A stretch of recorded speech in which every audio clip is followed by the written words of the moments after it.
Hello friends, welcome to my channel. तो आज हम पढ़ेंगे else if letter.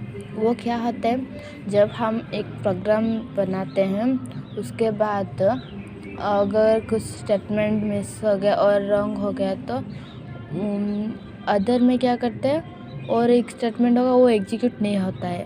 But if else में क्या होता है, अगर वो स्टेटमेंट रॉन्ग भी हो गया देन वो क्या करता है, आखिरी जो लास्ट स्टेटमेंट होता है वो एग्जीक्यूट करता है। चलो हम अब इसको रीड कर लेते हैं। A programmer can decide among multiple option to do in programme.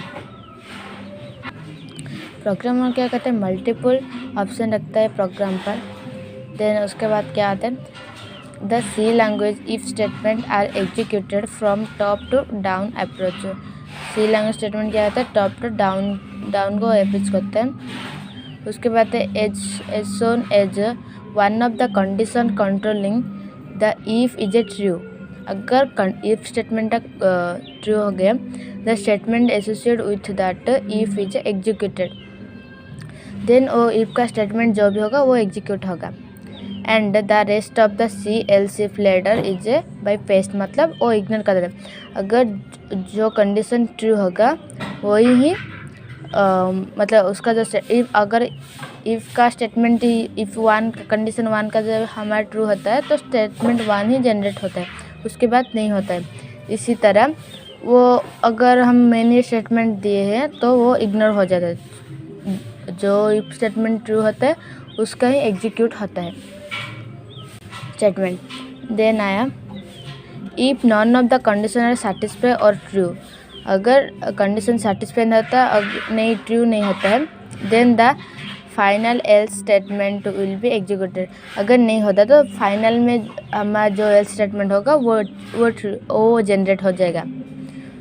समझ में आ गई? उसका एक डायग्राम मैंने बनाया है। पहले सिंटेक्स को देखते थे, उसके बाद ये देखते हैं।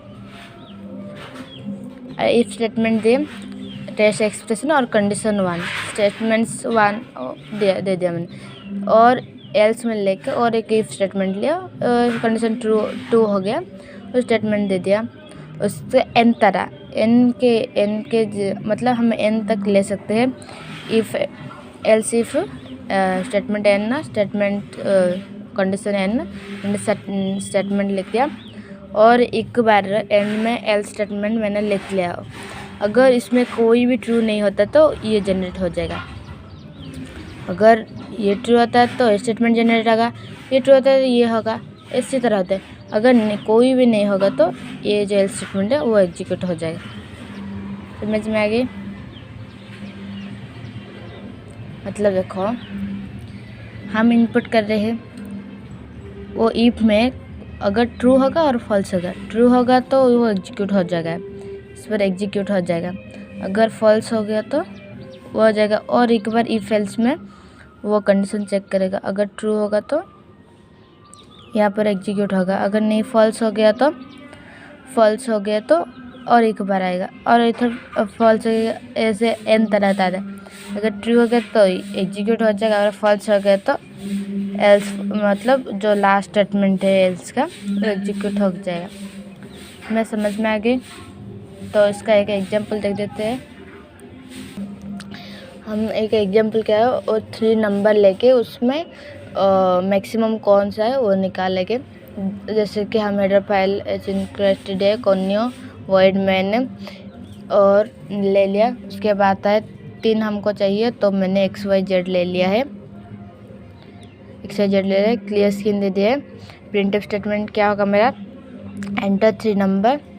स्कैनर मैंने इंटीजर लूँगा, मैंने बोल दिया तो मैं इंटीजर का परसेंटेज दी 3 बार ले लिया हूँ, और एम्परसेट X एम्परसेट Y Z 3 ले लिया हूँ। उसके बाद है if statement X greater than Y and X greater than Z अगर होगा तो प्रिंटफ स्टेटमेंट क्या होगा, X is maximum, know that. Else if Y greater than X and Y greater than Z, then printf Y is maximum। ये समझ में आ गया। Else statement क्या होगा, प्रिंट और वो दोनों अगर ये ट्रू तो ये स्टेटमेंट जनरेट, ये ट्रू देन ये स्टेटमेंट जनरेट। अगर ये दोनों में से कोई भी ट्रू नहीं होगा एल्स में क्या लिखते हैं मैंने printf statement Z is maximum. समझ में आ गई? अगर वो दोनों नहीं होगा तो ये जनरेट हो जाएगा, अगर ये होगा तो ये होगा तो यही एलसिफ लेटर का एक एग्जाम्पल है। Thank you so much watching my video and please like share and subscribe my channel. उसके बाद तो वो ब्रेक हो जाएगा और केस 2 में आएगा, मैं 2 प्रिंट कर दिया, उसके बाद तो भी ब्रेक हो जाएगा। केस 3 में मैंने 3 वो प्रिंट करेगा, वो ब्रेक हो जाएगा। 4 में 4 प्रिंट करेगा, ब्रेक हो। अगर इसमें कोई भी कंडीशन में अगर 5 दबा देती हो तो क्या होगा, वो डिफ़ॉल्ट जो प्रिंटफ स्टेटमेंट है वो प्रिंट करेगा। जैसे मैं डिफ़ॉल्ट क्या लिखा हूँ, प्रिंटफ इनवैलिड एंट्री ऐसे लिखेगा। समझ में आ गई? Okay, thank you for watching my video. Please subscribe and like share my channel.